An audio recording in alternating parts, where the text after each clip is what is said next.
Well, we have arrived at the final module of the term, Module 5. I'm glad that all of you have made it through the course. This is a significant module, of course, because you'll be submitting your final grant proposal. As you know, you submitted a draft, and I provided some feedback on those, so I hope you will incorporate that feedback in your final version. And as always, make sure to look at the grading rubric for this assignment, because that's what I have to use in grading the grant proposals. Looking forward to reading them. We'll also do a couple other things in this final module.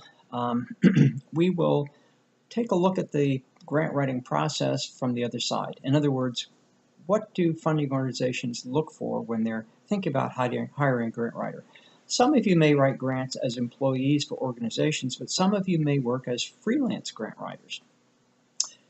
In such a circumstance, apart from the issue of competence in writing grants, you have to be able to sell your talents, your skills, and your services so that an organization will hire you to write the grant for them.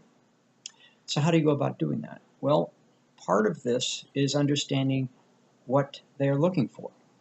And then once you understand what they're looking for, how do you go about packaging your skills, what you can bring to them in a way such as to motivate them to hire you? So we'll look a little bit at that this week, and that will give you some skills that will help you to market your abilities as a grant writer. No matter how competent you are as a grant writer, if nobody hires you to do that work, those skills sit dormant. So this is perhaps especially important when you're starting out. If you're an experienced grant writer and you can present a prospective organization with a list of successful grant proposals that you've written that have been funded, then you already have a leg up because you have a history. If you're new, you're not going to have that. So you have to find other ways to market yourself, to persuade somebody that you're the person they ought to hire because you have what's necessary to maximize their chances of getting the funds that they need. And this is really important to organizations, especially nonprofit organizations that don't have a lot of resources and that can't afford to make mistakes in hiring someone to write grant proposals for them. So anyway, I think you'll find this interesting. And some of you definitely, if you're going to work as independent grant writers, will find it very, very useful as you move forward in your grant writing endeavors.